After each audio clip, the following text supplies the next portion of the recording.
So yun, what's up guys? So kagagaling lang natin ng Santa Maria, Bulacan. And syempre dito tayo dumaan sa may Philippine Arena. E napansin ko, inabutan tayo ng ulan. Kaya mamaya dadaan tayo sa may Korean Temple sa Bukawi, Bulacan. Kaya tara, let's go. What's up guys? Ayan, nandito tayo ngayon sa Korean Temple sa Bukawi, Bulacan guys, no?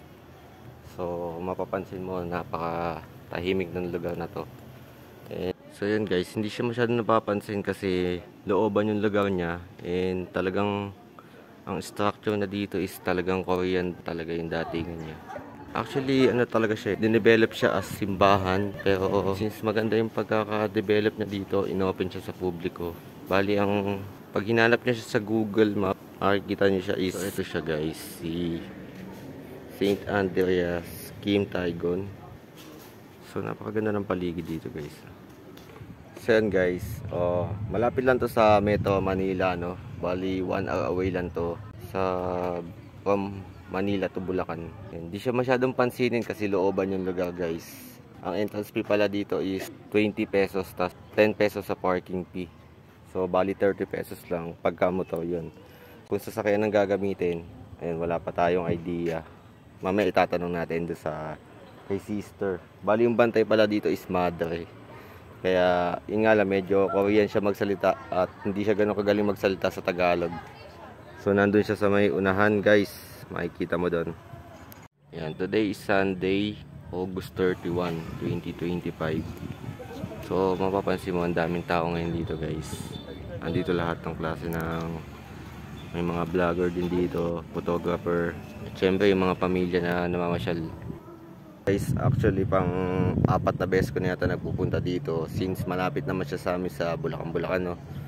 And hindi talaga siya nakakasawa puntahan, sa totoo lang, kasi ayan, bukod sa malapit lang, and kung makikita mo yung palaisdaan na yan dun sa kabilang ilog, sa likod kasi niyan is ilog, then pag kabila mo is Bulacan na yan guys. Siyempre MacArthur tayo nagdaan, dumaan tayo via Balagtas, tapos Bulacan. So yan guys, expected pagka Sunday, syempre madami ng tao. Pero kahit madaming tao dito guys, sa laki ng Korean Temple, ayun, tahimik pa din yung paligid guys, no? Syempre, observe silence. Tapos bawal yung maingay dito. Kasi yun nga, church to, tapos templo. Napakaganda.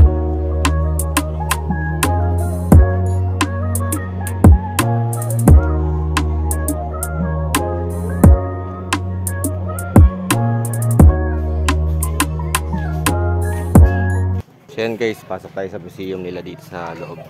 Ito yung museum nila guys. Ayan, pasok tayo sa loob. Ayan, 4 na beses na nagpupunta dito, pero yun nga guys, ngayon pa lang ulit ako papasok dito. Ayan, titignan ko kung may mga nagbago, no? So yan, pagpasok mo dito, ayan, bubungad ka agad sa'yo, may bell dito.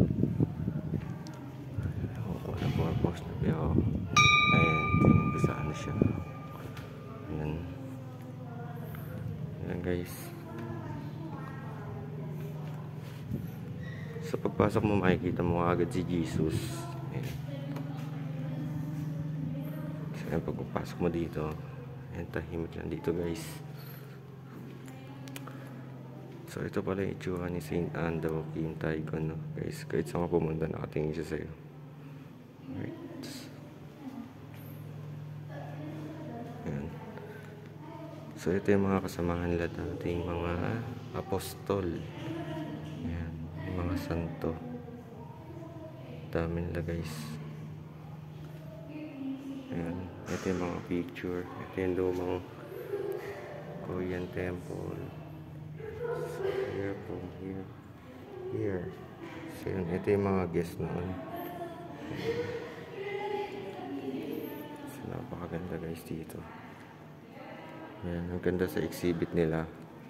Tapos ito yung ayan, birthplace kung saan siya pinanganak, no? Kompleto. Napaka-detalyado ng lugar.